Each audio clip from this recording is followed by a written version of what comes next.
My frat used to have like a joking thing every week where we would set like betting lines for the odds that I would graduate because I was always like right on the verge.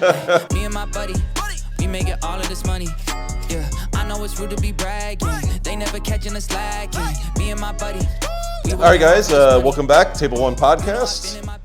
Justin Young, co-host Art Parman, and a very special guest, Scott Seiver, with us today. Hello. I hear you're the 2024 WSOP Player of the Year. Is that correct? That is correct. That's what the rumors are all saying. So you won 19, 20 bracelets? How many did you win this year? No, I only won 3. I'm a little disappointed about it. I went in thinking I would win somewhere between 5 and 10.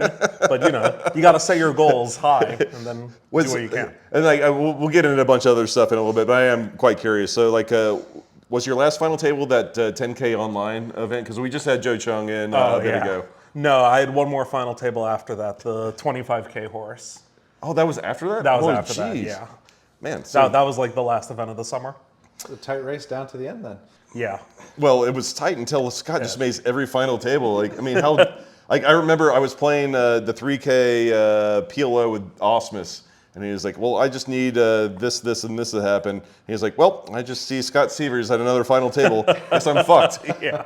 And obviously Jeremy Ausmus doesn't say fucked because of course, he's the most gentle human in the world. And he's the nice Disney person. version of the professional poker player. Exactly. Yeah, he's too good for all of us. He really is. He's too good for this world, I should say, our gambling world. He even sings songs and stuff. Like he definitely and really he's is talented too. At poker. Let me just say, I agree on all points. But fuck that guy. Yeah, absolutely. Seriously, fuck Correct, that guy. correct. I like him to my core. Fuck that guy. Everyone needs like a weakness to make me want to like them. Thank you. He has no weakness. Sure, you need something to latch onto. Exactly. I've built my life based on like spite and hate, so like it doesn't really work. It's like an unbelievable character. You write this character in like a book, and you submit it to the editor. They're like, no, no one's like that. Not a believable character. Exactly. And we won't gloss over the 2024 WSOP POY, but let's go back in time quite a bit. Let's look at Tiny Scott for a little while, or Itty Bitty Scott. I don't know what you want to be referred to. Tiny Scott Scott, I like that. But I've read on your Wikipedia that you were born in Ohio. That can't be true, Yeah, right? no, I was born in Ohio. Both my parents went to Ohio State. So I was born on campus. But you escaped. Yeah. But I moved to New York when I was like 2 months old, so I don't really count it. Yeah, I was saying, everyone's got that story of like where they were actually born and what they actually claim. Yeah, but I grew up in I'm New Yorker my whole life. I was gonna say you're my favorite New Yorker for what it's worth. Wow. That's a very low bar for you. I know there's so many of them. He hates every New Yorker. No, I wouldn't say everyone. I mean, it's so far above LA to me. So well, yeah. But again, that's it's fair. Yeah, very you're low scraping bar. barrels. Yeah. So I know where you went to school, but like in high school or middle school or whatever, were you growing up like playing games with your family? Was it like kind of like ingrained of like chess, bridge, whatever? My grandfather loves cards more than anything. We have the same birthday, actually. He's 96 now. He's still alive? Yeah. Fuck yeah. I go back every year. We like celebrate our birthdays together. That's sweet. That is sweet. Not 96. He's shit. Oh no, He's 94. Well, One day, by the time he watches this, he'll be 96. He would have put you over He's his gonna knee watch if this. you For, heard yeah, that. he's gonna watch this for sure, though. So my bad about that. But yeah, Sorry, pop. he still plays gin like 4 days a week. Still, that, so he was like always a card player. He taught me like gin and bridge when I was 3 years old. And I would play like three-handed bridge with my grandparents when I was like 3 through 5, and play gin with him all the time as a kid. And I was just like, I love this more than anything. I was like obsessed at like a super young age. Just with card games in general? Yeah, just with like card games and just being competitive at things. Yeah. I was just always the guy that wanted to win at everything, no matter what. Did you have any siblings growing up? Because I know that helped me personally. Because like very similar. Like my mom, huge into like backgammon and stuff like that. My dad big into chess and gin and bridge. So like I kind of grew up in like, you just grew up playing games, and like you spread out to like hearts and spades and like cribbage and shit like that.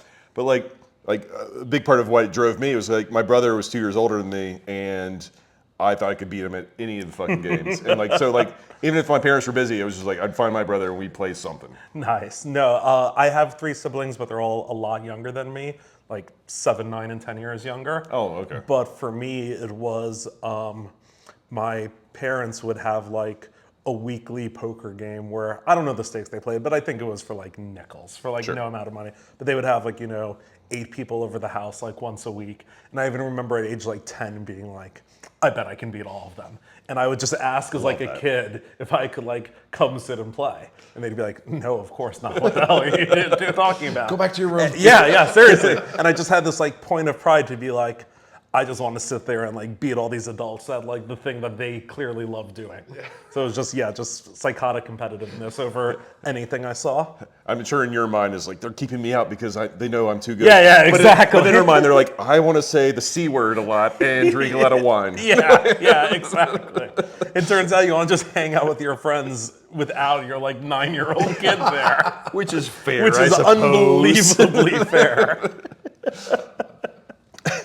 All right, so like the entire childhood is like a lot of playing games. So like I know you went to Brown. Like what was the goal? Like what was the major? Like what was the intention? Like obviously there's got to be a set plan. So my set plan from the start was I wanted to find some way to not have a 9 to 5 no matter what. I thought I would have like failed as an adult. The goal I always set for myself is I never wanted to have to wake up to an alarm clock. That was like my goal. I don't know why, but that's how I like phrased it. I was like, the whole concept of the rat race feels like I've already lost if I've entered it. I think I'm pretty smart. I think I'm like good at like finding alternatives. Like my goal is to like while I'm here, figure a way to like live a life that always gets to opt out. Dude, that's special. So that was like my set plan. You were like 16, 17? Yeah. That's sick that like, you found that more out that like early. right around 17. Still, that's incredible. Holy cow. All right. Did you do anything like in that age bracket? Like a lot of people, like we had Brian Micon on, we bring him up from time to time, but like he sold Beanie Babies on eBay to like start his entrepreneurial like grind or whatever. Were you just like really good in school and then like you were gonna figure it out in college, or did you do that something? was basic the plan, but like I was always like, I don't want to say a hustler, but like always searching for the alternative options. Like I remember like I played varsity tennis in high school, and like on like trips for like away matches, like we would always like have a deck of cards and like play like blackjack for like dollars on the bus. And I remember learning that like the dealer always wins. So I like practiced like shuffling a deck just to like get good at like shuffling and pitching. Then be like, guys, let me just deal. Like you're also the bad. repetition. You're also Oh, bad. my You're God. swinging the cards. How about I just deal instead of like rotating it? And everybody would be like, oh, cool, thanks, man. You want to do like the hard work? Sure. And so I would just That's like, good. deal everyone for blackjack and then be like, this is sweet. Like And then the morale is very low at the tennis match. Scott's on top of the world. But I was just like, I have figured this out. Like, there is clearly something here. So even though I hadn't really done any poker or anything yet, like I was already primed for like searching for it, I would say. No, that's great. So what did you go to school for? I know that whatever the degree wasn't the end goal, but like what was the... So like I changed my major like 5 times. I ended up doubling in computer science and economics, which I only did because I was told, and also it's just true, but that at Brown, computer science was by far the hardest major there was. And I was just like, well, fuck that. I want a challenge. Like I want to show them I can do it anyways. That's good. So like, yeah, they have a 500-person freshman class that purposefully fails 90% of the people as like a feeder to see like who's like good enough to then stick with the degree. That's... It's like a satellite. Yeah, basically. So I took it only having like the most mild of interest, but just mostly to be like, oh, you tell me only like 10% of people can do this? Like, watch me. Yeah. And then I aced that shit, and I'm like, that's it, I got to do this as a major now.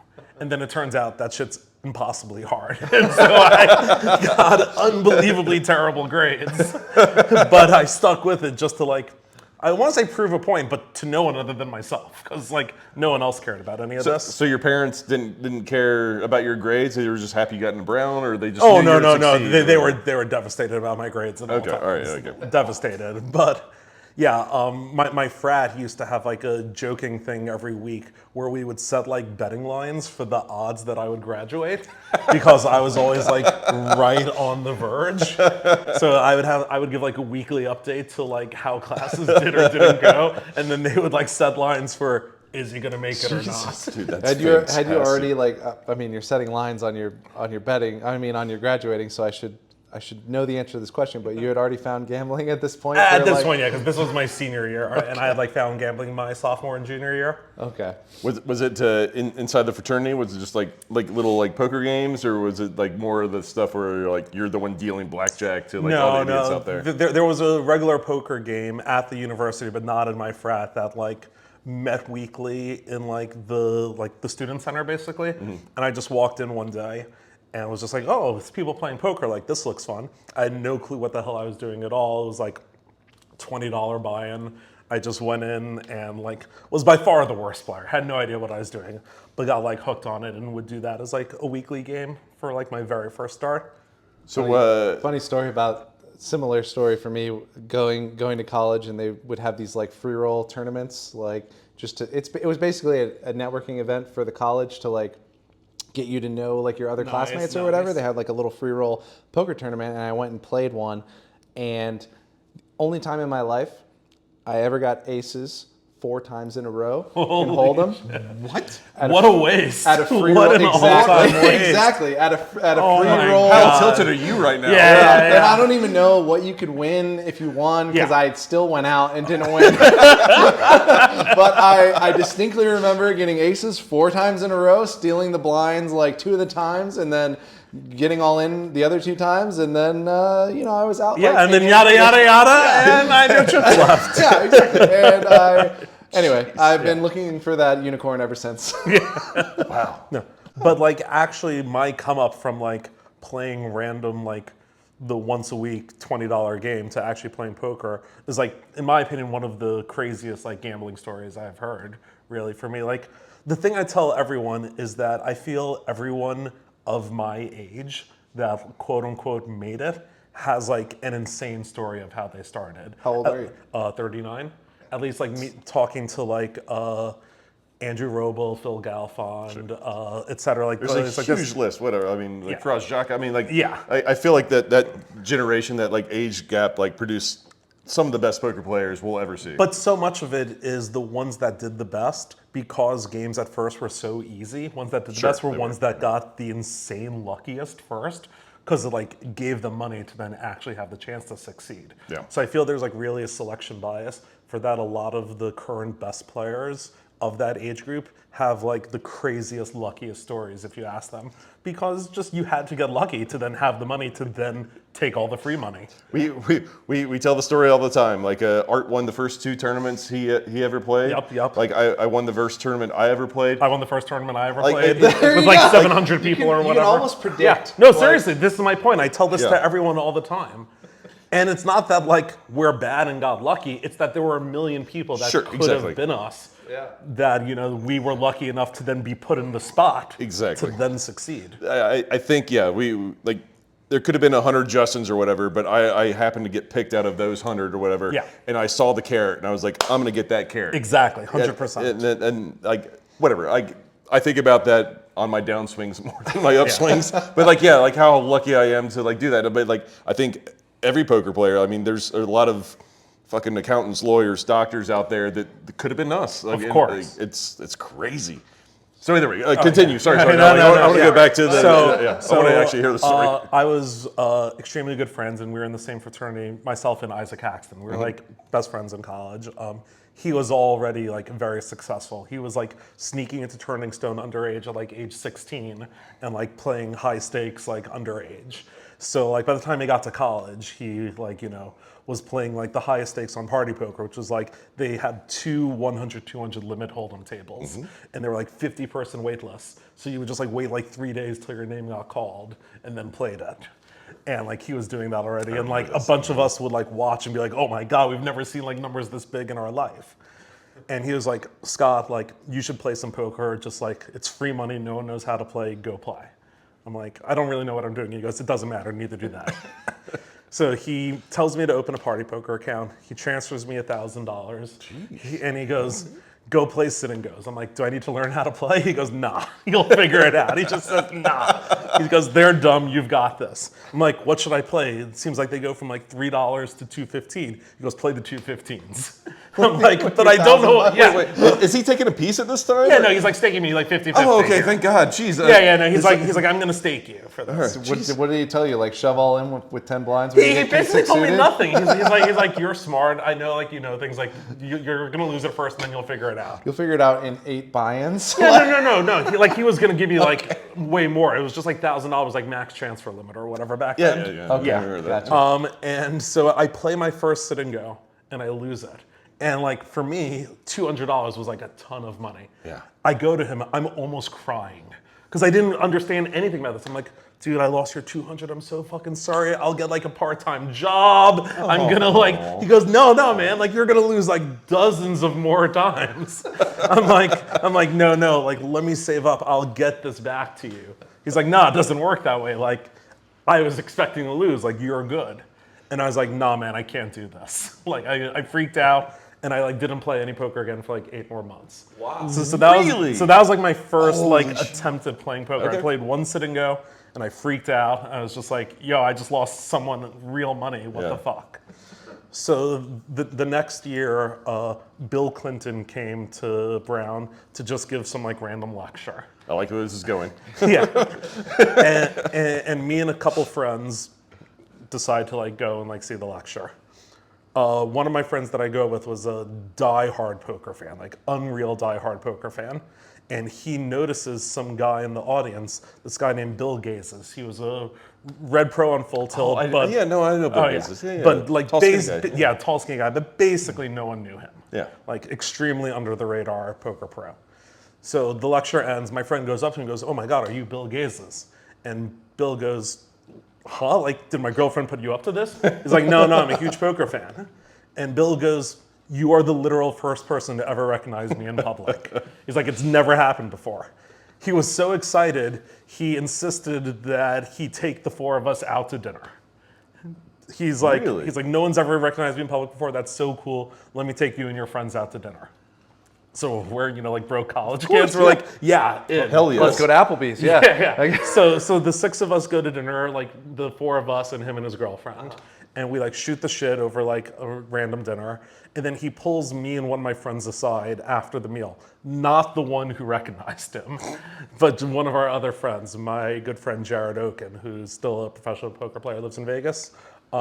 He goes, I can tell the 2 of you are smart. If you want to, you guys could become pro poker players. We're like, huh? He's Really? like, and he goes, yeah, I just have a good sense of character, good sense of talent. You 2 could make it if you want to. We're like, sure. He goes, how about I stake you guys? He's met us for 2 hours total now. And we're like, yeah, sure. He goes, okay, I'm gonna give you each $10,000. Or sorry, I think 10,000 total. Maybe he gave us each 5,000. He's still impressive. That's literally impressive. having just met us like 2 hours ago. He goes, just play online, play whatever you want, I don't care. If you lose, guess it wasn't meant to be. If you win, give me half of what you win. I get 5,000 from him on Party Poker. That night, I play like a random 109, because back then they had a 109 every hour. And they would still get hundreds of people every single one. Yeah. Like 700 people every single one. Literal first one I played, I win it for $8,000. The next day, I send him $4,000, and he's like, I knew it. I knew you were gonna be big. And I'm like 20 and a half at this point, so I play online with him staking me for a bit. The day I turn 21, the next day is a WPT in LA, like Legends of Poker or one of them, whatever. Yeah. He flies me to LA. He goes, I'm staking you in 10Ks. Like I can just tell, like I just have a feeling you're gonna be big one day. Flies me to LA. I play the tournament. I min cash it for like 22,000. And like, yeah, he stakes me for like 2.5 years. I play all the highest buy and everything. He's just like, I trust you, you're gonna be big. And that's how I like started playing poker. That's nuts. Yeah. So I was gonna bring this up anyway because like I did a super small search into you or whatever. I mean I know you well anyway, but like I looked like I was like his first cash was a fucking 10K. Yeah. I was like, was Master Blaster just crushing right away or whatever? I was like, I gotta ask him like how he got the role to just be like 10K and LAP like LA. Met a stranger at a lecture hall, and he That said he could is just feel not I was where gonna I be thought that big was gonna go. And That's he could just nuts. feel I was gonna be big one day.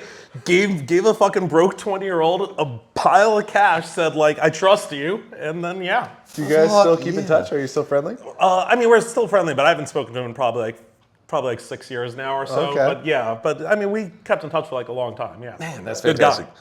So, Very, very good I mean, guy. yeah, he lit the fucking fuse. Yeah, exactly. Yeah. He was early adopter on Scott Seiver. Yeah, exactly. so every time someone gets beat by Scott Seiver in a tournament or a cash game, he'd be like, blame Bill Gates. Yeah, Thanks, absolutely. Jeez. Yeah. I don't think that's ever been uttered ever in the history. But blame Bill Gates for your Yeah. losses. Is that guy still involved in poker at all? Yeah, I actually just heard over the summer that like I knew he had moved to Brazil for a while, but now I'm pretty sure he lives in either Miami or South Florida and plays in local casinos in Florida. Fuck yeah. Yeah.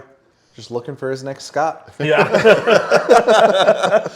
Tough to come by, I suppose. Yeah, there's not a lot of Scotts out there. So I don't want to bring us to the end of the Bill Gates' Scott Seiver relationship when he would start backing you, but like how long did it go past the 10K? Like were you just like immediately like, oh, I am good. Like I don't need his money anymore? Or? Probably another year or so, because so that was like probably like all of 06 and 07 he staked me. And then I graduated college in June of 07. So when I graduated, I was like, okay, I'm gonna like try and do this on my own and like see what I can. You never tried to get like a job? I mean, I know you want to avoid the alarm clock, so.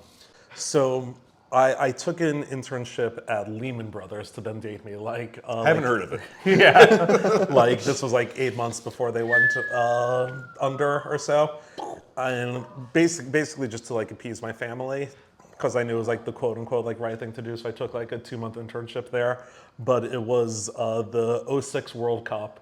I would convince everyone, like all the other interns, to just dip out of work at like noon. We would get blackout drunk at the ESPN zone in Times Square and watch the World Cup every single day.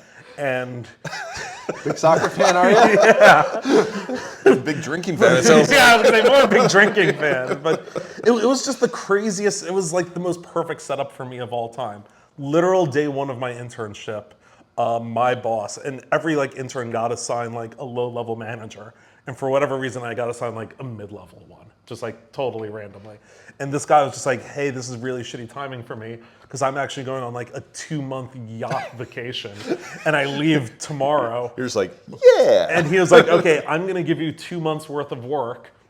I come back like July 15, we'll meet up July 16 and you can show me everything you've done. I'm like, cool, you got it, boss. I do literal nothing for 2 months. And then the day before he gets back, I quit. And So he probably got in trouble for you. and I he had to get fired. yeah, for sure. I don't even give it 2 weeks notice or anything. I just leave with my best friend from college and we cross country trip to Vegas. And I spend the rest of my summer in Vegas. Oh, that's so good. So that was like my one attempt at a real job. Hey, I got paid for like 2.5 months. You did great. Yeah, I did great. I got drunk and watched the World Cup and then quit the day my boss came back. But honestly, I feel like that is the American dream. You know what I mean? Like that is more what it is to work than what anyone else will ever tell you. Sure, as long as you're not in a gutter right now, like Yeah. But like shooting heroin through your toes. modern I mean, day shit. success story right Yeah, now. You know no, what that's I mean? great. This is the Scott that made it. Yeah, that 1 in 100. I'm the one, baby. Wow. Neo over here. Yeah. So yeah, that was my one like real job attempt. That's fucking I'm a great. big fan of your real job. Yeah, me too. They also paid me like a month after, like I got 2 paychecks post quitting because I never told anyone I quit, and like clearly like the boss had forgotten that I existed because he was on like a 2-month yacht trip. So I think no one knew I wasn't there because I got 2 more paychecks. Whether you're there or not, it sounds like you did the same amount of work. I mean, Yeah, so they should have kept paying me as they did. It was great. Yeah, I took those 2 more paychecks. you're the opposite of Milton on Office Space. Yeah, exactly. Wow. Yeah. That is I a just great found the intro intro. story into poker. Holy shit. So, Where were we? I mean, I don't even know how to catch up, but like, were you playing poker this whole 2 weeks, like where you had a real job or whatever? Or 2 were you too months, he busy said. getting Yeah. blackout drunk? Yeah, just busy getting blackout drunk. That's fucking great. Because this was like summer of 06, and it was really when I came back that I like started taking poker seriously. I actually played the main event that summer, '06. I had forgotten about this now until saying it now, but I basically didn't even know the rules of poker for this. This one year, you might remember this. I was there. I know that.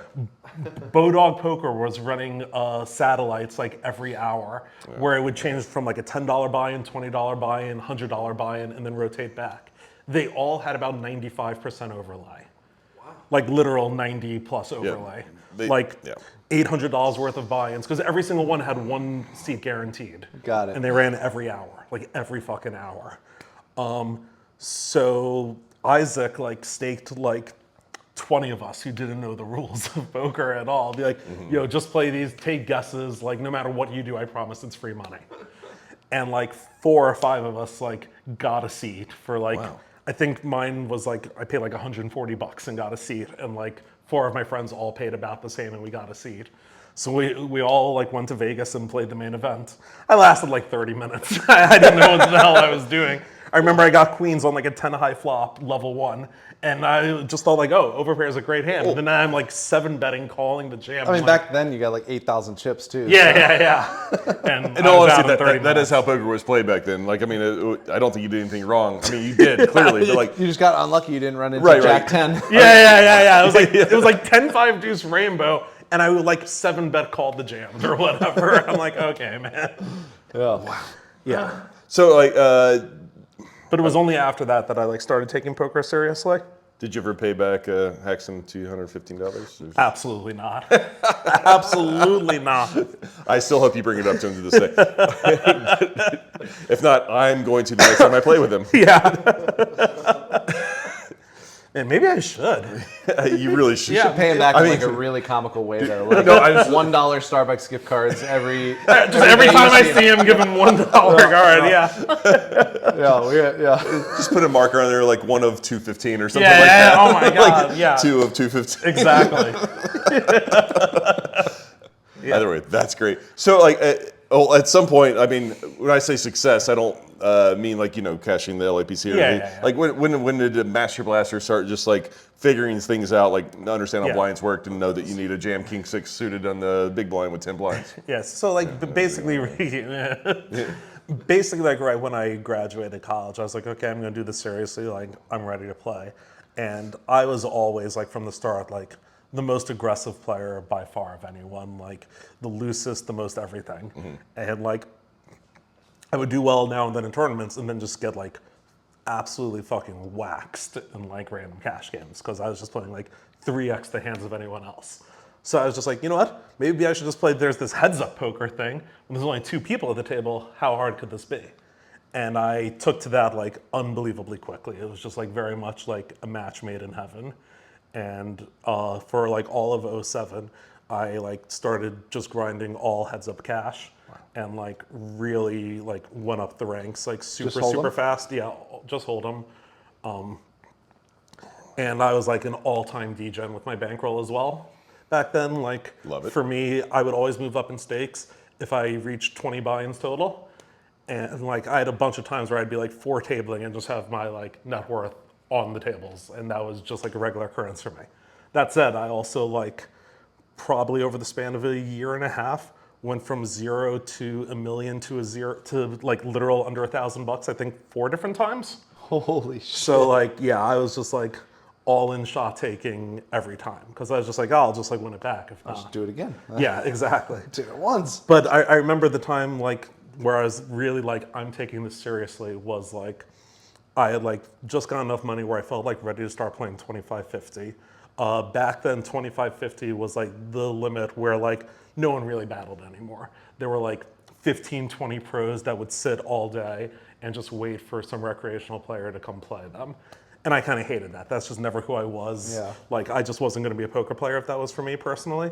So I remember I would like watch them for a few weeks and just be like, okay, let me like write down who I think is the best through 20th best. Okay. And then I sat them one at a time in reverse order because I didn't want to scare the better people. Because I was like, oh, if I think this guy's the best, maybe everyone else does. If I go and beat him first, no one else will ever give me any action. Yeah, no, that's so like it's like Mortal Kombat or some shit. I like set up an order of events. Bounty hunter Yeah. coming in there sniping your prey. Yeah, and a lot of forethought right there. I went in one at a time, and I basically like cleaned out like the entire like lobby from shit. You probably got better with each one you played too, right? Absolutely.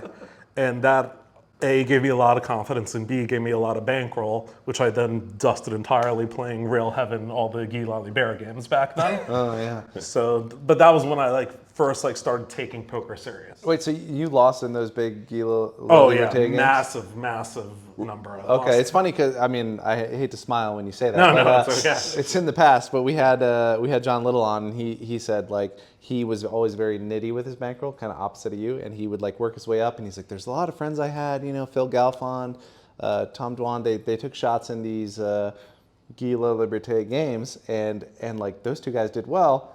But a lot of guys went broke. Yeah. And I guess you were one of the guys. Yeah, there were basically just like two sets of people in those games that then like made all their careers afterwards. There were like the haves and the have-nots, where really the haves were almost entirely just like Tom, Roble, and Galfond.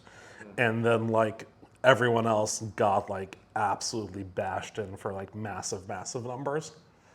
But you know, it's part of the growth. yeah, of course. That's life in the big city. Yeah, exactly. But yeah, it was like really that time where I was just like, yo, I love this. Because honestly, more was the competitive aspect for me than anything else. It was like me versus this guy. I think I'm good. He thinks he's good. Let's see what's up. Like that's what appealed to me more than anything else, really, even. Like the competitive nature of like, it's just me and this guy. Like, let's see what happens. So were you still living in New York during this time? Like, was it? No, I was living in Providence. After graduating, me and three friends, we rented a house together for a year there. So I did this all in Providence for a year before then moving to Vegas. And you moved to Vegas in 09? 08. 08, okay. Yeah. Wow, that's Oh, crazy. me too. Nice. May of 08. Yeah, when like it's June the- 1 of 08. one of the hottest like summers ever. Yeah. I mean, it's kind of hot in here now, but no, like, I came over here with a moving truck with the family, and first night we didn't have air conditioning. We slept on the floor. Nice. Yeah, that was our move out trip. I remember my first time here in Vegas. I was renting a small place out where Red Rock is now, the casino, which didn't exist yet. Did not. And 215 was in the middle of being built. It wasn't finished yet. And there was just like a sign next to my place that said like highway coming soon. And it's just like so crazy to like think now of like everything in the city versus then. Dude, yeah. Anyone you talk to, I mean, Vegas is one of the cities people don't think it grows as much as it grows because Oh they my only think God. about the Strip. Yeah. But like I lived for 10 years in the Southwest, like Mounds Edge area. The second year I moved here, and like when we first moved there, it was like just a 2-lane highway, like on Blue Diamond, which is now like if you get to the thicker part of Blue Diamond, it's 10-lane highway. You know, it's fucking massive. But anyway, enough traffic talk. Yeah, I was close to you guys as well. Like whatever, like Art knows, like I was Cheyenne and Buffalo, like up in that quadrant as well. But like it's so who, like were you living with the Haxton or anything like when you guys came out, or was it just like you and guys? I was living with, for the first summer, I got like a summer house with like Haxton and like 3 other friends of ours from college. And then I got an apartment in the high rises in Panorama back then where like every single like poker player in the world was there. It was so like, it kind of like recreated my like frat lifetime, it felt like, because like 20 to 25 different apartments were all other poker players, and you would just like knock on doors and go hang out. And it was just like a very You cool knock way on to a meet door, everyone it's there. either a poker player or a stripper. Yeah, that answers. yeah, and honestly, it was a Stripper's the next win-win. answer. It's like, I'm here to hang either way. It's just going to be a different vibe. That's funny. I've never been inside a Panorama, but that's what I hear. Yeah, Only no, strippers it and poker was players. great. Even kind of to this day, I think. Yeah, but yeah, I made a lot of lifelong friends that just like happened to be living there, and I would just like knock on a random door. It's like, oh, hey, like we're going to be friends now. You're a neighbor. Oh, you're a poker player? Cool. Yeah. That was me with JC Alvarado, Steve O'Dwyer, all people that just like were in Panorama, and I was just like, oh, cool. Now I'm a guy in Panorama. Like we're all gonna be friends now. It was just like a very cool spot for a ton of poker players to be. Did you pick it on purpose, like Panorama, because No, poker no, players? just totally random. I mean, I guess it was kind of the only. Yeah, that was the option only for the thing. residences. It was the it spot was, for yeah. a second. Yeah. So like, so when you moved out here, obviously like your specialty at this point is like heads up, like online poker. Like that doesn't really translate very well for No. Vegas. So like, did you get an MTT super hard, or like what was your goal? So basically, the transition for me was I really enjoyed playing the MTTs and stuff, but Heads Up just like kind of dried up because The best players win, The as it best turns players out, win. yeah. Took the top 20 out. Yeah. So and it was right around this time that PokerStars for the first time added mixed games. They had never had any mixed game tables at all. And basically a ton of no limit guys all sat and played them not knowing the rules at the same time. So it was fun because it was like 25 of us not knowing the rules all playing. And that then appealed to me again for like my competitive nature. Like, oh, we're all starting from a baseline of 0. Let's see who can figure this out fastest. And so then I was able to like get action and have games, and it like reinvigorated like my love of playing. So I always had in the back of my head of like, oh, this could be another like alternate option. So then when like Black Friday happened and like other sources like dried up for an option, I then started looking into like seeing the lower stakes mixed games here in Vegas, which was then like what propelled me to what I do now.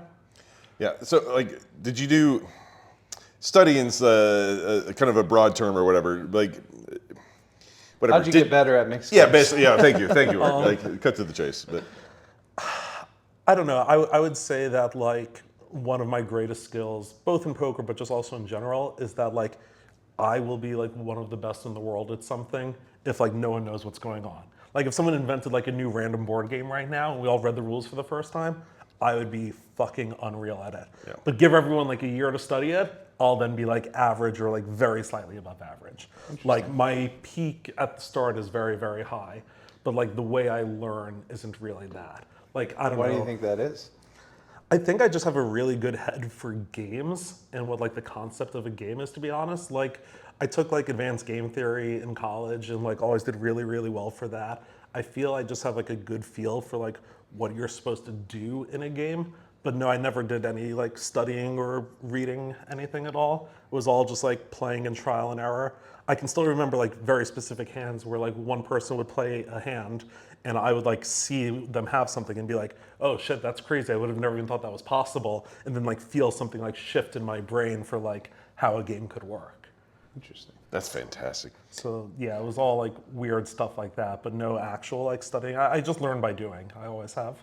Yeah, I mean, we went to a game center, might be a strong word, but like something. So. I don't even know what it is, but like it's where was it, Luxor? At Luxor, yeah. Like whatever, you like sign up for like this game and like you all play it and whatever. And like I remember there was like this puzzle game, and then like they're literally telling you the rules as you're about to like sign up, and it was me and you. Like we had to line up fucking bones or something. Yeah, we had to line up like colored bones. Yeah, it was super weird, but like I was like, oh, we're gonna fucking crush. Like he's smart. Like I've considered myself reasonably smart. I was like, I got this. And like Scott was just done with his, and like with 30 seconds ago, he looks over. He's like, what the fuck are you doing? Like he's like, turn this around, do this. It's like I didn't even know what we're doing. I'm so sorry. And we but yeah, like at the same point, like I mean, Yeah. like I was like, oh, it's a game. It should be super easy. And then like like I barely read the rules, thinking I could just figure it on the fly. But like I'm sure you're just processing. Yeah, like, I've just always been really good at like intuition is the word I would say. I've just always felt very intuitive with these things. While we're on the topic of games, I know you went to Brown, but like there's something that you post about periodically, the MIT scavenger hunt. Oh or yeah, something? the MIT mystery hunt. Mystery yeah. hunt. Okay, and you do that every year? Or Yeah, pretty much every year now. How did you get into that? And like, I did it with some friends in high school. So basically what it is it's a competition of like 3,000 to 4,000 of like genuinely, no exaggeration, like the smartest humans on the planet. It's the most unbelievable thing I've ever been a part of. It is so cool. There's just all these like random like brain puzzles and like, I can't even really describe it. So much of it is trying to figure out what you're supposed to do, but you're basically on like my team is 110 people. So like the teams are really big. Jeez. So you're like in a room with 100 people of all like the smartest people you've ever met in your life, and you're just like trying to like solve these like complex puzzles. That's so hard to communicate. That's got to be. Yeah. Sorry, go ahead. No, yeah.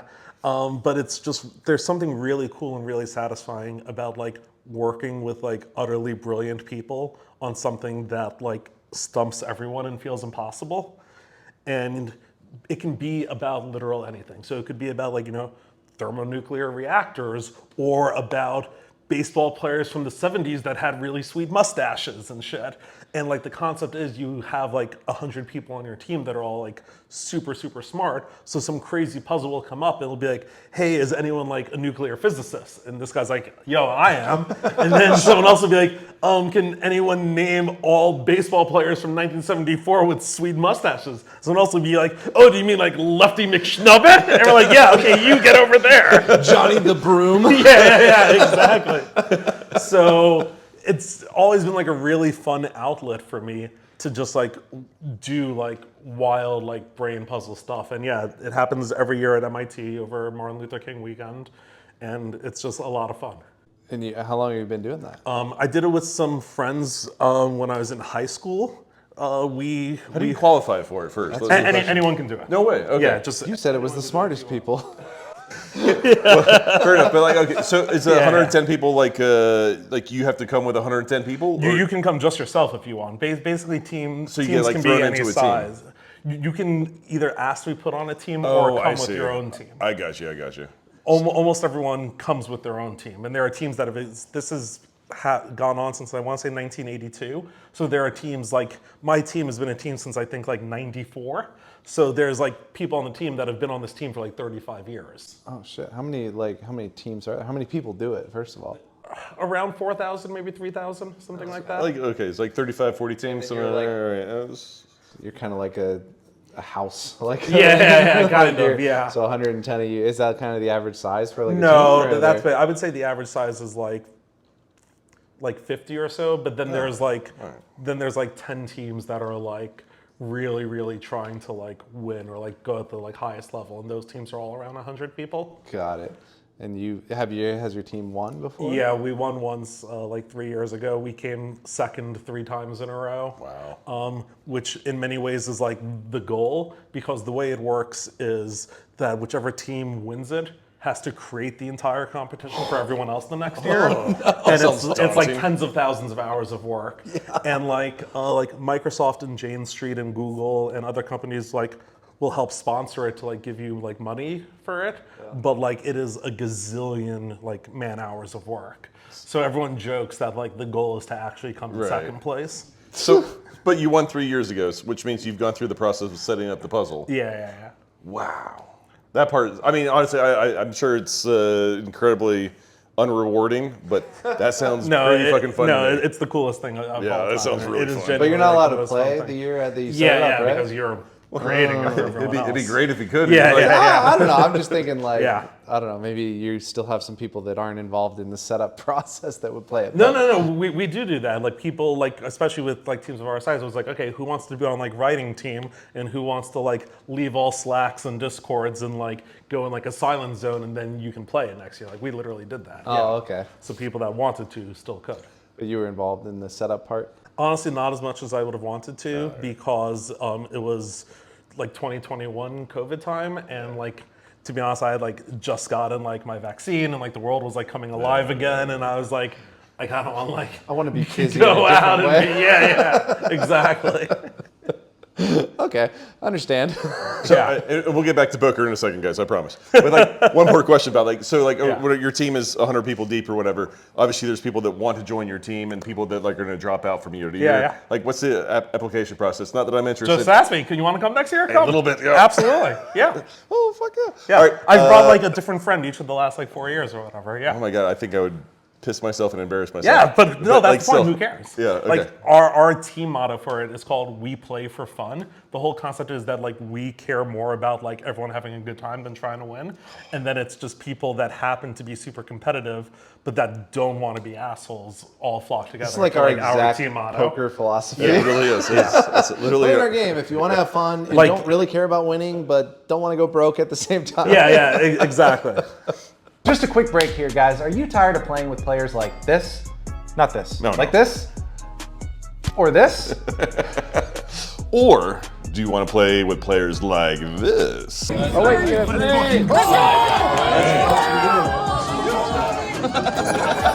If you like having fun at the poker table, Table 1 is the game for you.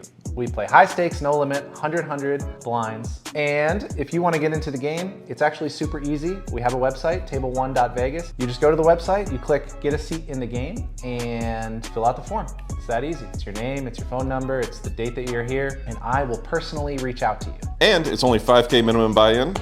Run it up at 2.5 and join us. All right. It's awesome. Back to traditional gambling, I guess. I don't know how to verb it or whatever.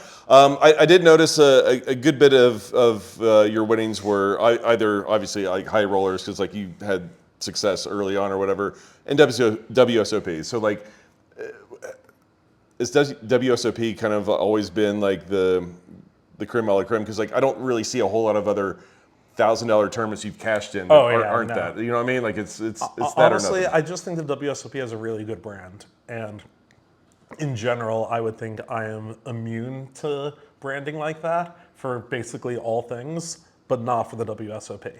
I think there's something like just nice and kind of romantic about everyone agreeing to just say this one thing matters, whether it does or doesn't. Sure. The mere fact that everyone claims it then makes it feel like nice to then have like the spirit of competition over something.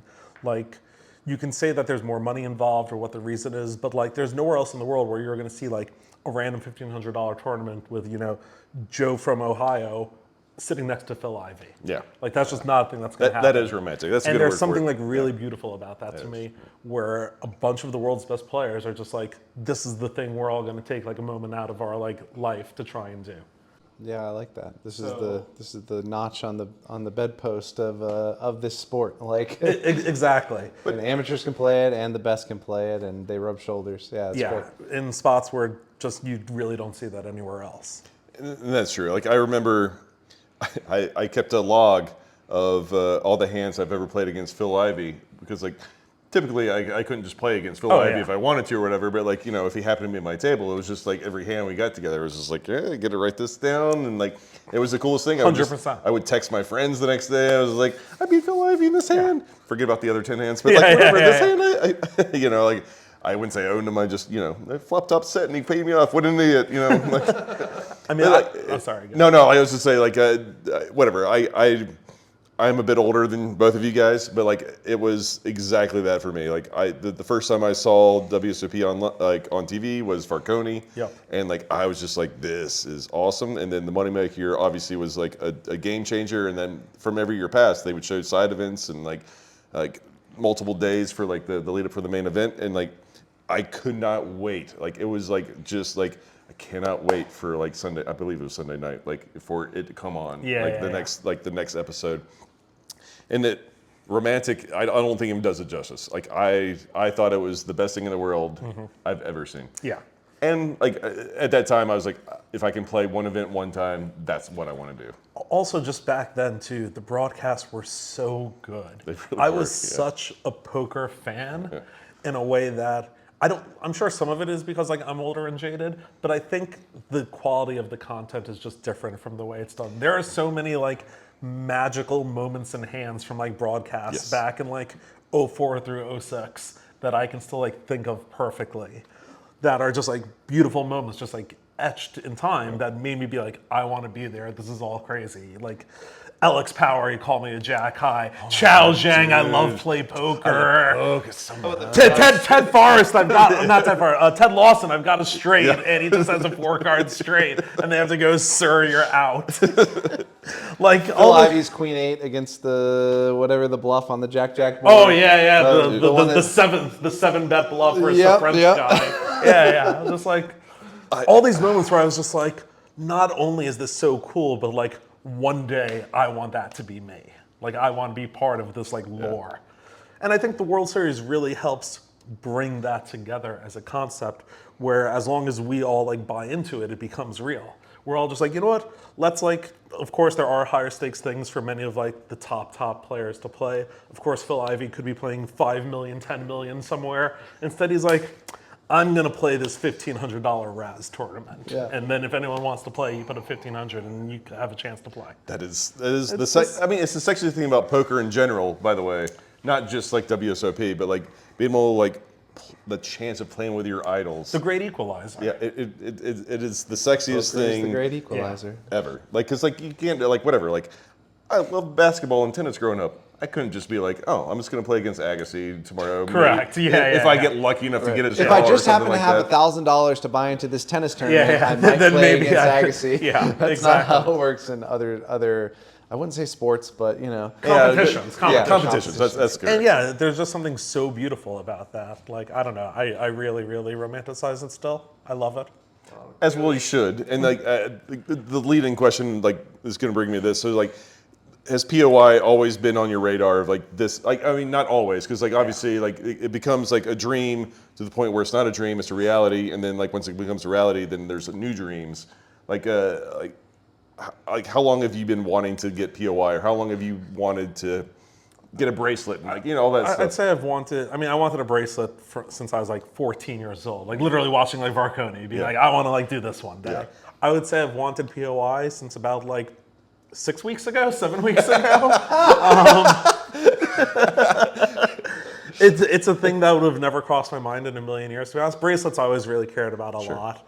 I just thought it was such a cool thing because I also love the concept of like, I play to win. And it just felt like we care about winning. And there's something cool about like that people talk about bracelets and not like amount earned. And there's something that I always found like beautiful about that. So I always really liked pushing that narrative as well, because it like meant a lot to, again, my competitive mindset and my like romantic mindset of the game.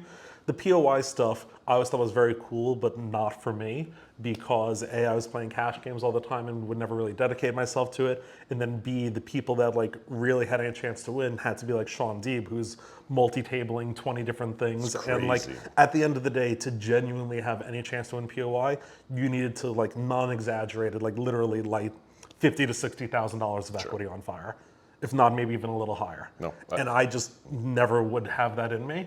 And so the fact that they changed all the like scoring rules this year to make it such that like only your 10 best cashes count mean that you no longer have to like multi-table 3 tournaments, build up a 30x stack somewhere, and then purposely blind off to play something else. Right. Like that just goes against like my beauty and love of the game. So I never wanted to like opt into that as a competition. Oh, I didn't realize they changed it this year in that way. So it used to be that like there's a crazy point system where basically you get a ton more points if you get top 3% in any tournament of the field, and then there's no point jump until the final table.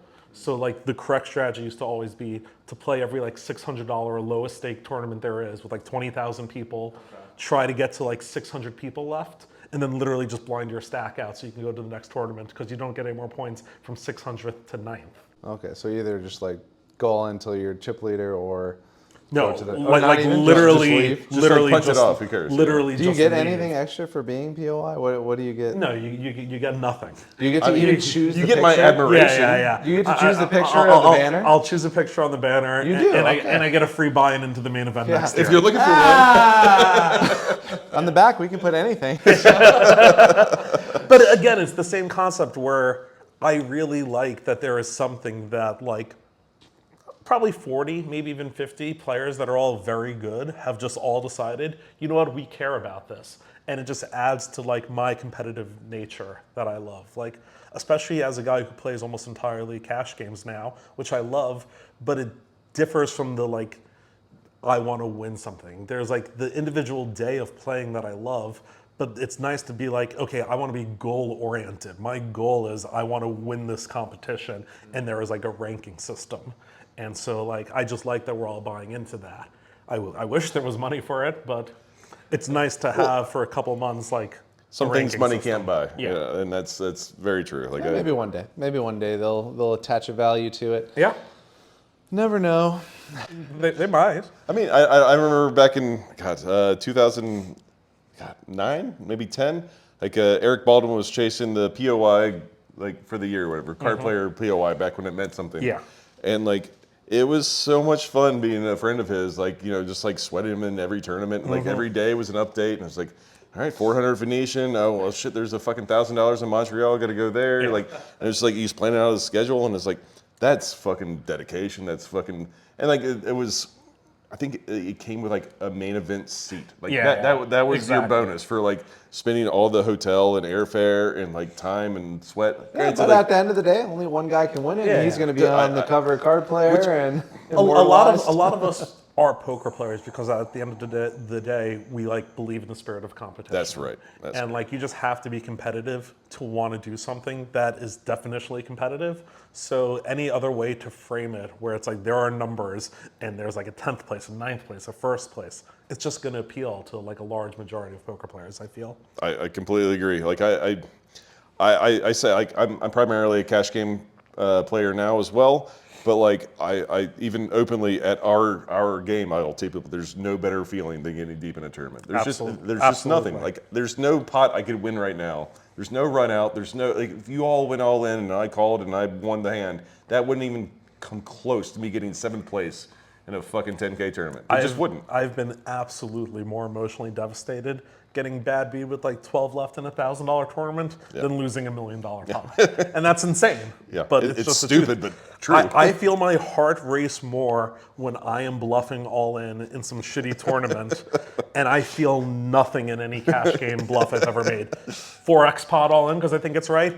Cool, I feel nothing. Exactly. You mean I have to wager all my chips, and if they call, I have to walk home? Jesus Christ, I'm freaking out. It's just What a perfect way to put that, by the about way. it. Like Yeah. it really is. Like I'd like to think people like Ivy feel like that way too, but he'll never let me know. Yeah, Like, I'm sure. Just a quick break here. Have you ever checked out like the listing for Coachella or some other music festival and you look at it and you're like, man, Kanye, I don't know a lot of bands, Eminem, how do they get all these people on here? Well, Phenom Poker has a list of pros. Joe Chong, Sergio Ido, Justin Young, Chris Hunichin. Brian Brass, Chris Hunichin, Eric Baldwin. Yeah, it's all a who's these- who. It's a who's who of guys who just support Ari this Engel. platform, and it hasn't even launched yet. And Table One is on that list. We support Phenom Poker. We think they're going to do good things. It's going to be the online poker site that you can trust. You can deposit with crypto. They're going to teach you how to do everything. And the best time to sign up is right now before they launch, because everybody who signs up to the waiting list is going to get extra tokens, extra rake back. It's really going to be in your best interest to sign up now. So just check in the description below. We're going to have a link right at the top that says Phenom Poker. Sign up through Table One, get on the waiting list, and sign up today. Super simple. Name, email, and then you're on with us. How long did you keep your list of IV hands that you played? Up till 10. So basically what had happened was I hope he means like age 10. He was playing at like age No, 8 no, with no, Ivy. so Crushed his ass and tiddlywinks again. He didn't stand a chance. Me and No Home Jerome. the first like 4 or 5 came in like the main event at Bellagio. I think it was Fist El Lago or whatever. Like Yeah, one of their many like main events that they had. And I was lucky enough to be at his table for the starting table, and then like on a day 2 I was lucky enough to get on his table again. So like, you know, That was my first one also. and it was just like, oh, all right. And like, it also helped that I won literally all of them but 2. And like, it was just like, it was so easy. It was like, oh my gosh, this is fucking beating the best in the world right now. And like, again, it was all coolers. Like, I think I bluffed him once. I picked off a bluff once, maybe. Like, it was super fucking rudimentary shit. But like, in my head, I was like, I can do this. Like, I mean, That's amazing. the confidence level was that. I remember one time I busted him out of, I think it was that tournament, where like, I like trapped him or whatever. I back raised with queens and like end up coming queen high or whatever. We get it all in, and I show him. He's like, "Oh, yeah, that's good, kid, buddy." Like he literally is just like thought I was like some nervous kid, and I was. But like, you know, he thought I was like, you know, maybe bluffing it off, and he's like, "Oh, okay, I get it. Yeah, you're just scared and you're very happy right now. Good for you." That's so funny. I had the literal to every single word exact opposite on my first time with him. No, it was great. I was like 21 playing the Bellagio main, Fiesta Locker, whatever it was called. I was, I think, literal chip leader after day 1 or like top 3 in chips. And day 2 is directly on my left. And I'm 21. I'm like, oh shit, this is Phil fucking Ivey. No, I'm fine, guys. I'm Yeah. fine. And he didn't have many chips. And like I said back then, also now, but back then I played like literal 80% of hands or whatever. Like I was insane.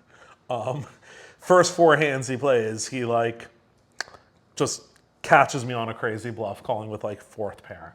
And his stack is just growing and growing. I'm just like, what the fuck is going on? And like 5th hand, I get like aces, or 5th hand that I play with him, like I have aces and I raise and he calls, and flop just comes nothing. And like I bet, and he just like looks at me and smirks and folds. And I'm just like, what the fuck is going on? And then we go on break for the first break of the day. And I'm just like, what the fuck is going on? He's gonna have every chip of mine, and this stack is worth more than like anything I've gambled with like in my entire life at the time. So I like am freaking out, and I decide I'm gonna get like a massage to calm down. My first time ever getting like a massage at the table, and then all of a sudden, right. Obviously random, but in my head, it was like correlated. He just like stops playing 100% of hands that I'm playing in, and then just feels like a normal poker player. And I'm just like, oh man, he must have had some like crazy lock tell on me that is like gone from the massage. It's now covered because the massage is blocking in some way. So I get a 12-hour massage for the rest of the poker play, and I am in agonizing pain. I'm Not even enjoying it. No. Can you just pretend to massage me, please? I'm in so much fucking pain. And I'm just like, stay strong, Scott. You're an athlete. This is what you gotta do. Otherwise, Phil Ivey's gonna get all your chips. And I remember being so happy when the day ended, so I felt I could be professional enough to stop getting this massage. The rake went up on Fiesta El Lago this year, an extra $500. Wait, And that was my 12 first hours. time playing with him. And I'm sure just he would have no memory. It's just a of course not, random no. poker day for him. And I was just like, I need to wear a hazmat suit because this guy is in my head. Maybe you were just peeling your cards too high until you... Who the hell knows? Like, I have no idea. It's great. Like, I mean, I've like played tons of times since, and like I've like played craps with him. But like, I ran into him at the GVR, and like my immediate response, I saw him, and my head was like, oh my god, like just straight down, it was just like, oh my god, I'm just a submissive puppy right now, just like The alpha oh my just god, like arrived. I mean, if he says, hey Justin, I'm gonna lose my mind, but like if not, it's okay. Did he say something? Hey, what? No, oh, I guess not. Okay, never mind. Who cares? Yeah. I don't care at all. I don't know. I mean, it doesn't faze me. I am 44 years old, and like, I'm sure Ivy's like a year or two older than me, but like, I was just like I still get nervous. It was like the hot girl in high school you just run into again. I was like, oh my god. And then after they're gone, you're like, oh, it's my buddy Phil. Yeah. We go way back. I remember I had a craps addiction for like 12 months, 18 months or whatever, but like I would go to the M, and like he was there a lot as well. Yeah. And like he would show up, and like I remember I was like, oh, I can leave. He was like, no, I like you here. I'm like, and then I would throw one off the table. I was like, I'm so sorry, Phil. It's like I'm betting like $100 like pressing it up or whatever, and like he's betting $5K like everything. Yeah, and it's just yeah. like, I hope I don't cost you $250,000 in the next 10 minutes, please. But anyway, yeah, I've romanticized stories about Phil. That's great. To this day. That's so good. Yeah, that's so good. Oh my god. All right. I Yeah, feel like we're on you gotta track. take control. We actually are on sorry. track. We're what's in the future for old Scotty boy? Are we still gonna continue to grind tournaments, or are you back into your normal rhythm now? 3K, 6K, boring. Yeah, no, I'm probably back in the normal rhythm now. There just aren't really like many things that get the fire going in this tournament sense other than the World Series for me. Especially because like it's really the only place in the world where you can play these like limit tournaments in a way that I think is just like really fun. And there's just something, I don't know, so cool to me. One of my all-time favorite parts of playing poker is the cast of characters you meet when you play. So many people in a million years I would have never met if I did any other job or walked any other life. And there's something I love about the World Series for that, because you see these same like 150 people that play these events. And they are just the wildest people of all time. And people are like, oh my God, how do you sit at the table with these people? I'm like, I fucking love it. Like, I absolutely love it. I feel like a anthropologist or some shit. I am like really studying like just the wild cross sections of humanity that no one else gets to see. But you don't really get that in other tournaments, other places, I feel. So it's probably just back to my normal day-to-day until next year. Have you ever played any of the super big stuff, the Tritons and that stuff? I haven't played any of the Tritons. I used to play all the like super high rollers before it was cool, is what I always say, which is why I was able to do well in them. Like there was honestly maybe 6-7 year stretch where all the best no limit players thought it was like loser mentality to play a tournament. That like no, like seriously, I can't really describe that. There were like probably like 700K buy-ins a year, maybe like 8 to 10 even, and it was only tournament players that would play it, and no like great no limit cash game player would ever play it. So it was just like all the really good tournament players, but like to be honest, especially back then, yeah, it's like wildly like a tier below like great no limit cash game players. Like there was no chance I would have been able to beat like 25-50 online at the time, yet I was almost certainly probably like the best player playing these 100Ks. Right. And I just knew there were like 40-50 people that could come in and like wipe the floor and had the money to do so, and just no one ever did it for years. And so yeah, I did that for like a while, which was great. But then everyone like Here comes the Germans. and then like Mikita Badziakuski was like the first like online like 25-50 reg that then started playing these things. I was like, oh shit, like he's gonna do it, and now they're all gonna come. And then they all did. And obviously now it's just all the like best players in the world. It's crazy, yeah. Now the best players in the world are the best at 30 big blind poker. It's fucking wild. Absolutely. But it just makes sense. It's like that. It's a supply and demand thing. That's where the demand was for like poker talent. Yeah. Okay. So what's the thing you're gonna do now that nobody else is doing? Tell the world. No one's going to try to copy you. Yeah, Yeah. definitely not. Well, no. Honestly, what I'm doing now is the same thing. Playing high stakes mix games. Like we have like a bunch of people that play in a really fun game of all complete psychopaths at the highest stakes. And there's just something kind of pure about it where tons of people are like, oh, I don't want to learn like 15 different poker games. I could never do that. But like the real secret is every poker game is the exact same. This is what I tell everyone.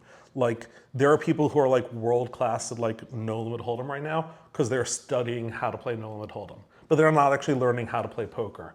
People that are like what I call like cardsmen, people that are actually like sharp at playing cards, can play any single game without learning the rules after 24 hours. Because every poker game is the same. It's just about understanding how to play poker. But in the same way that like tournament poker scared away these cash game players because they like didn't know what short stack meant and they thought it mattered, the fact that there are a bunch of games are scaring away otherwise great poker players from playing with us. So yeah, I just have a great thing because really good poker players think it's too scary. That's well said. That's really well said. beautiful, And remind me to never let Scott play every half hour we do a double board type game. I've never played any double board anything before. But well, once. You're not invited. You're still after not going having to. played with you, even with that caveat, like we let the small blind kind of make up the rules. Oh, To the sick. game. Oh, I love that. They make up do games. So we'll do like one of them we call what do we call peep draw? Peep draw. Yeah, that's one of them. Where we do everybody gets 4 cards. Okay. We get to see the first flop and the first card of the second flop. Oh, hell yeah. And that's it. And now it's half pot or fold, right? And then you get to draw as many cards out of your hand as you want. Oh, I love this. And then we go straight to the river, and you can bet up to the size of the pot. So the second board completes, the first board completes, everybody gets their cards, and then yeah. Shenanigans and shit. I've genuinely always thought this is what poker should be, at least once you're at a high enough stake. The rules should be randomized that day when you walk in, and everyone's like, okay, this is what we're playing today. And like, it's just fun and beautiful. Like I've always loved the idea of like, say you have like 8 people going to play on a day. That night, everyone should make up a game. You put all 8 in a hat and you draw one out of the hat, and that's the game you play that day. Well, if you want to bring Peep Draw to the It's literally what we do. Like it's literally like a translation guide every time someone new sits down. It's like, oh, we're just gonna play. We're gonna play. but We're gonna play double board Optimist right now. Oh, you don't know what that is? Oh, I'm so sorry. Wow, yeah, just watch and learn. Yeah, but also you must post. Like seriously, get in there. Like it's not hard at all. Like oh, that sounds so much fun though. But yeah, exactly. I mean that was kind of the point. Like yeah, we're a lot of our players don't know how to play Omaha. They're not super comfortable playing like just like normal bomb pots, like playing 30K deep or whatever. So it's just like, oh, let's just like confine how much you can actually lose, and just like let's just fucking gamble. Who cap cares? the buy-in. We'll put some sort of gambling element to it. Like the one he said, Optimist, is actually our most common one that we play, and it's 4-card PLO, Double board. 2 flops, okay.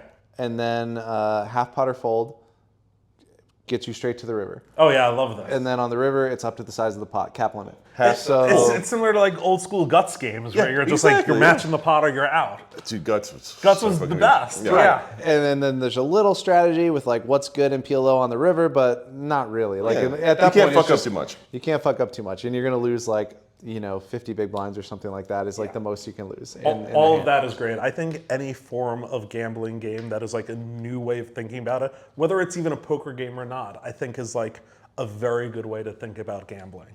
Like a way we did flips this summer just for like fucking around and have fun is like if 4 of us were flipping, we would do 10 card stud 8 or better flips. But the way it would work is you would deal 4 cards face up, and there was a button, and in order you chose which hand you wanted. Oh. No one knows 10 card equities of anything in a fucking random stud 8 game. And the button would rotate, and you'd just be like, oh, this hand looks like it's gonna make it, I'll take it. And then if anyone's like, oh, I'm gonna really try and figure this shit out, sorry, tomorrow we're doing something completely different. You know what I mean? Tomorrow it's 26 card, worst hand wins. Yeah, exactly. And I just think there's something really beautiful about that to combine gambling with like the fun of playing new games. It just makes gambling fun. I will say, Sean Deeb, I don't know if it was him that exposed it to it. Like I did a stream with him. This is probably a year ago, but like they had a game. Like there was 8 of us at the table. They literally dealt out in the middle of the table, not to you, like 8 PLO hands, and you had 5 seconds to decide which hand you wanted. I was about to say, okay, I like the 5 seconds because this one people would actually be really good of course, at, but like and I'd be terrible at and that. if you took longer than 5 seconds, you're just getting the one that's closest to you. Okay. And then it was just like that quick. It was just like a lot of people like, oh my god, I don't fucking know this one. That's sweet. Okay, I like that. You gotta like physically grab it, or Like no, like you just point. You're like, the second one, the fourth one, or whatever once it that is. one's taken. Yeah, you can't exactly. point to that Yeah, one. okay. And then like as it goes on, it's like, oh, you're a fucking idiot. You're an asshole. Like, exactly. How did you not see these double suited aces over here, you idiot? Like, why did you take like this card? Like, it's just like, oh fuck. And like that part is so much fun. Like the run out didn't even matter at that point. No one gave a shit who won It's or the lost. drafting part. That's exactly. the fun part. Like yeah. you have to be able to yell at someone how dumb they are. Correct. Or smart. That is the beauty of gambling. Getting to like call your friends idiots when you want to with impunity. That is the beauty of gambling. Yeah. Calling your friends idiots or slow rolling them and they don't care. Okay. So can I come to your guys' game? I don't want to actually play Hold'em. I just want to play the like once a 30-minute weird random thing. That was the one thing I hand. said that you can't play. No, I want to do just that. Just one hand, and then I'll sit out the like 29 minutes of normal poker. The answer. I don't want to play this. Golly, you guys would crush me at Hold'em. I don't know how to do that one. The answer is clearly yes. Like we do have a rule that if you have a 6-figure score in any tournament, you have 24 hours to play our game, and you were immune to like I don't Any care kind who of you way. are, how good Yeah, you are, you get it. But I think we can extend it for you since you've had multiple 6-figure scores. So like, I don't know how many 24 POY hours has that buys stacked you. up. Yeah. I don't know how many those you've accumulated, but yeah, like, I think we can like sneak you in for this stuff, especially when like you start hearing some of the rules of this stuff. We get Montana and Dan in there, he's gonna fucking just Follow be the like lose his queen? mind. Yeah. So I've been actually really pushing this. This is what I really want to happen one year. I want there to be a World Series bracelet event of all home poker games. Follow the Queen, Chicago, baseball, Iron Cross. Any game that like you would play around the kitchen table. Yeah. I think there should be a World Series bracelet for that. Like at the end of the day, like at least for like me. Call it the home game hero bracelet. Yeah, like everyone's sitting around playing poker like with their friends or like in a dorm room or at their kitchen table. Those are the games they're playing. No one's like playing like stud or even like no limit hold'em. It's just Yeah. not a thing that's happening. No, it's true. They're playing Iron Cross. yeah. That's what should be a bracelet event. I think that'd be so cool. Make a 10K buy and follow the Queen tournament. Let's go. They could definitely. I'm sure the WSOP dealers will have no problem with that. That'd be good. I don't know. Is not how you it play really that much harder than triple draw at the end I of the mean, day? I don't think so, but what I I'm bet you they're saying. not trained in it. The thing is, there's They're always not trained some, in anything. It's all there's good. always some variation of those games. But that's not how you play Follow the Queen. Yeah, It's got to yeah, be the yeah. Queen of Hearts, or it's got to be, you know. Yeah. But no, you're right. Different variations of poker are definitely helping the game for sure. Absolutely. Like you guys play a bunch of games with like even Badusi and Badesi. Those weren't even made up games like 5 years ago. They were like somebody yeah, made them Big up Ten, in the yeah. game and like Now it's like put them Archie into the and rotation. Drama. And Yeah. Drama, yeah, all these games. Like I mean, I'm kind of a one-trick pony with No Limit, but I have played some big bet mix, and I do enjoy like the games when they come about. The It's- big bet mix is the best. It's kind of like what you said, where all the No Limit players started playing mix, and you were all on equal playing Yeah. field. It feels hard to break in now, like as a No Limit player coming into those games. It's kind of intimidating, but like there was a period of time where we had a similar thing at Bellagio where we were playing regularly 20-40 No Limit, and then once a week, like 6 of us would play, 5-10 or 10-20. Pot limit drama, huh? Yeah, well, we Nice. would play, a couple Yeah. of mixed games, Yeah. but yeah, we played pot limit, drama ha, and like, Study, pot limit, maybe. yeah, and there was some people obviously who were crushing in the lineups, and then some people, most of us though, like we had no idea. It was Yeah. just like trying to figure out poker. But again it for also the just first makes time. you a better poker player Exactly. overall. That's and it exactly also right. makes you just better at thinking in the world overall. Like once you're able to be like, oh, this concept applies to this game in the same way that it does to No Limit Hold'em, your brain is then able to like perceive connections and other things in the world where you're just like, oh, these two things that everyone else thinks are completely disparate are the same thing. And you'll notice it everywhere in the world once you start thinking for like the ways different concepts are the same. It's just everywhere. And I just think it makes people see the world better, to be honest. That's well said. I completely agree. Like I've recently just started getting my feet back wet into the mixed game area Nice. for that exact reason. Yeah. I literally just told him, I was like, I know I'm going to lose for a while, but look out for me. In a couple Even if you months. lose Like, forever, who I cares? guarantee it makes you better No Limit Hold'em. Guarantee. And like it has, because like now I'm, instead of just like this robotic thing, I was like, oh, I have this hand, this is the situation, I do this, boring, Z's, whatever. Now it's just like, oh my God, I have this. I haven't been faced with this situation in 5 years. I don't know what I'm supposed to fucking And do. that's so much fun. It really It's is. so much fun. Like you and I used to play Crazy Mike's game, whatever it was, like fucking 8 years ago probably now, Yeah, or whatever longer. it was. And like I literally went in, I told Crazy Mike, I was like, I'm gonna suck. Like just be patient with me and like take my money and just tell me every once in a while when like, when I make mistakes. Yeah, yeah. And I turned into a winner. And like honestly, like this is more of a humble, not even that humble, like just a brag for me or whatever. Yeah, just a brag. But it's 100% brag. But I remember like you were on my left in like a spot where like it was a super multi-way pot or whatever, where like I checked and like going to, I think it was Badusi or Badesi, doesn't matter. But like bet bunch of calls and like I check raise and you just look at me like, fuck yeah. Good fucking job. Did you write it in your book? I Hand did, number but 7 played remember- versus Scott. I mean, Scott the check raise, man. No, like, I mean, you weren't even in the fucking pot, but like just the weren't fact even that in like the no, like it was It was just game recognized game. Exactly Yeah, I right. was just like, Exactly. that's Like, what's up. the whole time I was like nervous. I was like, I don't know if like they're gonna accept me as a player, like if like they think I'm good or not. And then like all of a sudden, like, what I considered the best player in the game at the time, like literally looked at me and said, "Fuck yeah, nice." And like I just got called in every spot, and I fucking 3/4 them for all the fucking money. Nice. And like you're just like nice. That's one that thing I meant think. so much to me, honestly. I think in general the mixed game players are really good at that, Yeah. which is something I really like about the community. This year there were honestly like a bunch of No Limit Hold'em guys that haven't played any mix at all that came and played the No Limit Single Draw tournament because it just makes sense. There's a lot of like overlap in ideas and connections to it. But like Danny Tang was at like my starting table and he was like, I don't know anything, you guys. I barely know the rules. I don't know a hand. Do you all mind like explaining what's going on? And literally for about 2.5 hours, this is a 10K, and there were like a bunch of codes at the table. We were like showing our hand at showdown, or not a showdown, like they would fold and turn face up and be like, oh, we did this because this, that. And like basically gave like a primer on like what to do and why we would think it. He's like, oh, I really appreciate it, guys. That's so cool. We're like, yeah, you've never played this before and you're putting up 10K. Like, Bring you the into least the we can do. community. Yeah, no, but seriously, I think that's something I think the mixed game players are like really good at. I completely agree. It's happened twice in my life, and both times everyone was super accepting. Like, Yeah. like the first time I did it, it was a 100, 200, like 2010, and I literally told the table, I was like, look, as soon as I think you guys are taking advantage of me, I'm leaving. Yeah. I was like, just would I make a mistake? Just tell me. Like, that's fine. Yeah, Like, exactly. I don't mind making mistakes. I'm gonna make a ton. Yeah. And then like I ended up losing a bunch in the game, but like everyone was so freaking nice. It's because we've all been there. Like, we've all been that guy trying to learn them because no one starts off their career being like, I'm going to play 18 carnival games. You know what I mean? I'm perfect at 18 games on the fly. So every single one of us made that choice to be that guy at some point. So it's like a way to pay it forward, I feel. Yeah, it was super sweet from everybody. All right, shit. I don't know. I think we're good on time here. Yeah, maybe sorry. maybe even 2 episodes. I got to rambling a little bit, like I don't know, like Scott and I have been around for all three of us Yeah. been around for fucking forever. But like, yeah, I remember playing poker with Scott in fucking 2009, 8, Yeah, 10. Like, forever.